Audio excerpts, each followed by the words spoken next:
Hello friends, मैं हूं मानवेंद्र और आप देख रहे हैं laptop explore with MKS current affairs. जी हाँ दोस्तों, इसके जस्ट बाद आपको एप्टीट्यूड का भी सेशन मिलेगा जिसमें हम लोग परसेंटेज का टॉपिक कर रहे हैं। 4 लेक्चर हो चुके हैं, 2 लेक्चर और चलेंगे। अब हाई लेवल और मिडिल लेवल के क्वेश्चन चलेंगे और रिवीजन हम लोग डेली कर रहे हैं। बहुत अच्छा क्वेश्चन है, बहुत अच्छा सेशन हो रहा है। कृपया लाइक करें, शेयर करें और अपने दोस्तों के साथ सब्सक्राइब भी करवाएं और खुद भी सब्सक्राइब करें। जी हाँ दोस्तों, चलिए चलते हैं जीके जीएस और करंट अफेयर्स के सेशन की तरफ। करंट अफेयर्स का सेशन जीके जीएस के साथ मिलता है आपको मेरे द्वारा life to explore with MKS platform पे, यूट्यूब है।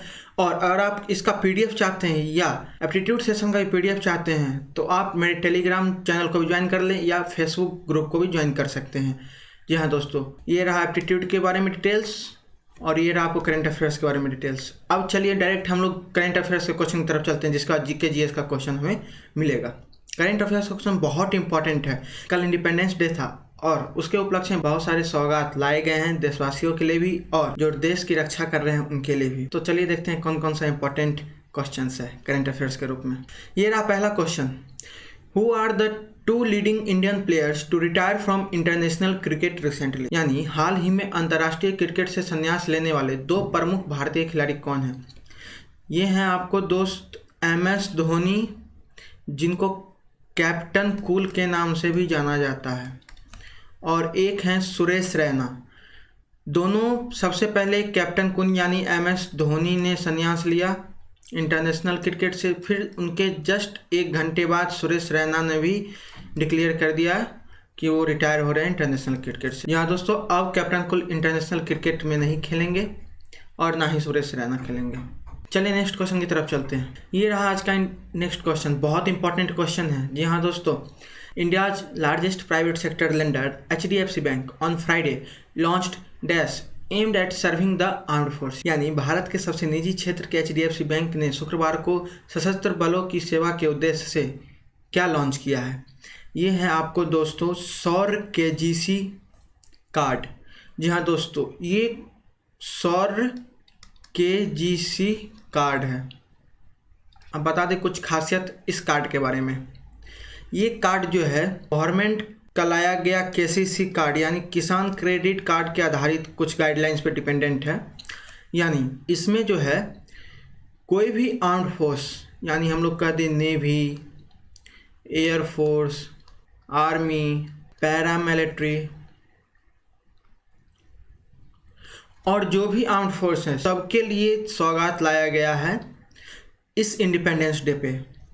और इसके तहत ये कहा गया है जो 2 लाख के अमाउंट पे उन्हें 10 लाख तक का लाइफ कवर दिया जाएगा और बहुत सारे इसमें सौगात लाए गए हैं। बहुत इंपॉर्टेंट है, इसके बारे में भी हम लोग डिटेल्स में बात करेंगे। क्या क्या सौगात लाई जा रही है इस इंडिपेंडेंस डे पे लाया गया है और क्या क्या आने वाली चीज़ें हैं जो बहुत सारे हेल्पफुल रहेंगे आम आदमियों के लिए भी और जो हमारी देश की सुरक्षा कर रहे हैं उनके लिए भी। चलिए तब तक नेक्स्ट क्वेश्चन की तरफ चलते हैं। वो भी बहुत इंपॉर्टेंट क्वेश्चन है, करंट अफेयर्स के रूप में ही है।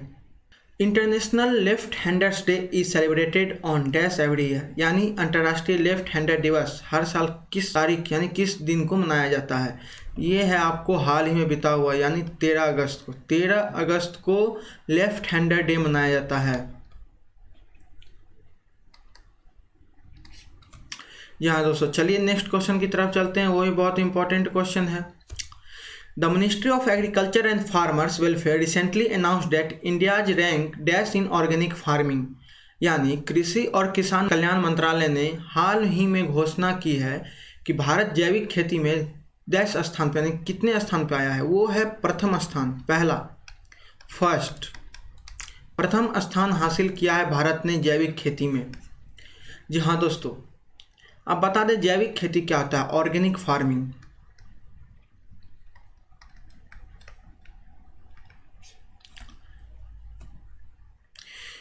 वैसा फार्मिंग जिसमें हम लोग बायो फर्टिलाइजर्स,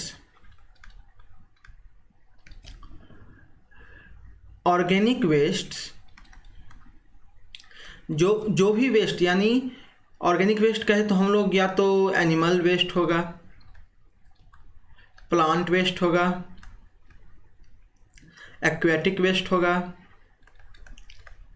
ऐसा वेस्ट जिसे हम लोग खेत में उपयोग करते हैं, खेत की फर्टिलिटी बढ़ाने में, खेत की उपज बढ़ाने में, वो ऑर्गेनिक फार्मिंग कहलाता है। बिना किसी केमिकल के यूज किए हम लोग अगर बायो फर्टिलाइजर या ऑर्गेनिक वेस्ट यूज करते हैं और उस कारण से अगर सॉइल फर्टाइल होते जा रहा है तो उसे हम लोग ऑर्गेनिक फार्मिंग कहते हैं। जी हाँ दोस्तों, बहुत इंपॉर्टेंट क्वेश्चन है इस साल के लिए, लेकिन पूरे एक साल तक ये करंट अफेयर्स बहुत इंपॉर्टेंट रहेगा ये क्वेश्चन करंट अफेयर्स के रूप में। चलिए नेक्स्ट क्वेश्चन देखते हैं, वो जीके जीएस का क्वेश्चन है। बहुत इंपॉर्टेंट क्वेश्चन आ रहा है जीके जीएस के तहत। Which of the following is the first calculating device, यानी निम्नलिखित में से कौन सा पहले गणना करने वाला उपकरण है। यानी सबसे पहले हम लोग कैलकुलेशन या काउंटिंग किस ऑब्जेक्ट से यानी किस डिवाइस से हम लोग सीखे थे। ये है हमारा एबेकस। जी हाँ दोस्तों, एबेकस कुछ इस टाइप का होता है, इसमें कुछ इस टाइप के दिखते हैं, इसमें बहुत सारे काउंटिंग्स मटेरियल्स डाले जाते हैं और एक यहाँ पे लगा रहता है स्टॉपर। इससे हम लोग काउंटिंग करते हैं या कैलकुलेशन कर सकते हैं। ये एबेकस सबसे पहले कैलकुलेटिंग डिवाइस के रूप में आया था। जी हाँ दोस्तों, बहुत इंपॉर्टेंट क्वेश्चन है साइंस के तहत, ये भी बहुत बार पूछा जा चुका है। चलिए नेक्स्ट क्वेश्चन की तरफ चलते हैं, वो भी जीके जीएस का क्वेश्चन है। When the Indian Space Research Organization यानी इसरो was set up, भारतीय अंतरिक्ष अनुसंधान संगठन इसरो की स्थापना कब की गई थी। ये है आपको 1969। जी हाँ दोस्तों, हाल ही में यानी 15 अगस्त को ही इसकी स्थापना हुई थी।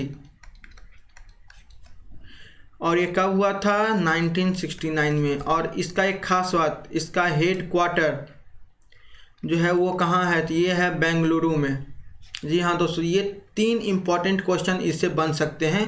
करंट अफेयर्स के रूप में भी ये क्वेश्चन है और जीके जीएस के तहत भी क्वेश्चन है। 15 अगस्त 1969 को इसका एस्टेब्लिशमेंट हुआ था और इसका हेड क्वार्टर बेंगलुरु में है। इसरो का फुल फॉर्म होता है इंडियन स्पेस रिसर्च ऑर्गेनाइजेशन। जी हाँ दोस्तों, चलिए नेक्स्ट क्वेश्चन की तरफ चलते हैं।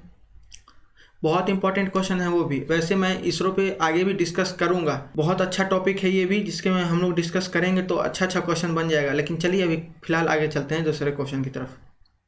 जी हाँ दोस्तों, नेक्स्ट क्वेश्चन की तरफ चलते हैं, वो भी बहुत इंपॉर्टेंट क्वेश्चन है, बहुत अच्छा क्वेश्चन है। चलिए देखते हैं कौन सा क्वेश्चन है। Who has build the Vijay Stambh tower of victory in Chittorgarh.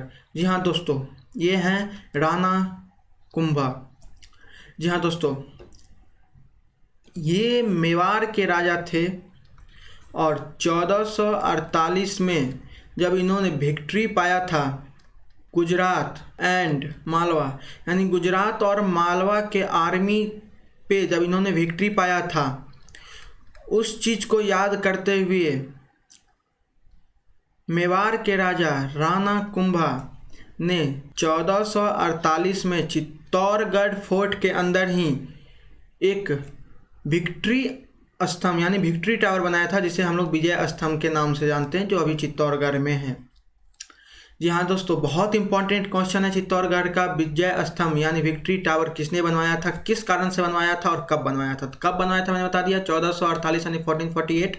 किस कारण से बनवाया था, गुजरात और मालवा के आर्मी के द्वारा अटैक किया गया था। और उसमें अटैक कौन किया था, वो था महमूद खिलजी। जी हाँ दोस्तों, महमूद खिलजी ने गुजरात और मालवा के आर्मी के साथ चित्तौड़गढ़ पे अटैक किया था और राणा कुंभा ने वहाँ पे विक्ट्री पाया था, जिस कारण से उन्होंने विजय स्तंभ की स्थापना की थी।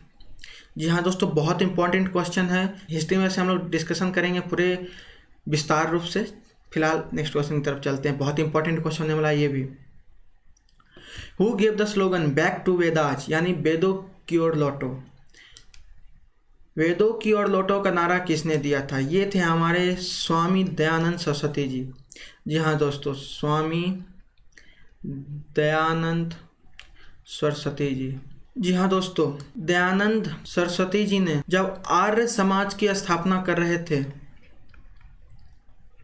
10 अप्रैल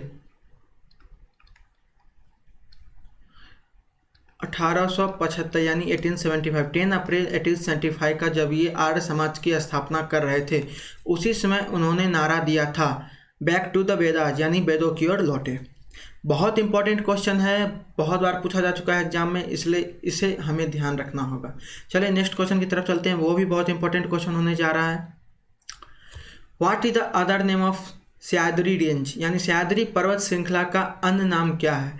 जी हाँ दोस्तों, इसका नाम है पश्चिमी घाट यानी वेस्टर्न घाट। जी हाँ दोस्तों, इसकी कुछ खासियत बता दूं मैं। जी हाँ दोस्तों, इसका एक खासियत है, ये वेस्टर्न कोस्ट से पैरेलल चलता है यानी समांतर है। पश्चिमी कोस्ट यानी पश्चिमी तट से ये समांतर है पर्वत श्रृंखला, और ये one of the world heritage site में भी काउंट किया जाता है। बहुत ही इंपॉर्टेंट क्वेश्चन है ये भी। चलिए next question, last but not the list, बहुत इंपॉर्टेंट क्वेश्चन है वो भी। Amazon river flows through which of the following country, यानी निम्नलिखित में से किस देश से अमेजन नदी बहती है। ये तो आप सभी को मालूम होगा, फिर भी इसके बारे में कुछ डिटेल्स बता दूं। ब्राज़ील से इसे बहता है नदी, और ब्राज़ील में ही अमेजन फॉरेस्ट भी है इस नदी के आसपास, यानी ये जो नदी ऐसे क्रॉस करता है तो इसके पास जो है अमेजन फॉरेस्ट है, बहुत घना जंगल है। यहाँ पे बहुत खतरनाक स्नेक्स भी पाए जाते हैं। इसकी एक खासियत है, ये बहुत इतना बड़ा जंगल है, ये वर्ल्ड का 25% ऑक्सीजन प्रोड्यूस करता है, यानी ऑक्सीजन प्रोड्यूसर है ये वर्ल्ड का। हाल फिलहाल में यहीं पे आग लगी थी और बहुत का नुकसान हुआ था। यहाँ दोस्तों ये लास्ट क्वेश्चन था। चलिए आगे बढ़ते हैं। ये उन सभी के लिए उपयोगी है जो UPSC, SSC, PSC, GATE, banking या रेलवे या कोई भी अन्य कंपटीशन की तैयारी कर रहे हैं, उनके लिए सभी के लिए ज़रूरी है, क्योंकि यहाँ पे आप हमेशा अपने आप को जज करेंगे कि आप प्रोग्रेस कर रहे हैं। जी हाँ दोस्तों, बने रहिएगा मेरे एप्टीट्यूड और करेंट अफेयर्स के साथ। बहुत सारे इंपॉर्टेंट क्वेश्चन, बहुत सारा नॉलेज मिलेगा आपको यहाँ पे। अपने दोस्तों के साथ ज़रूर शेयर करें, उनको कहें सब्सक्राइब करने के लिए और लाइक भी कर दें। यहाँ दोस्तों मिलते हैं एप्टीट्यूड सेशन के साथ और कल करेंट अफेयर्स के नया सेशन के साथ।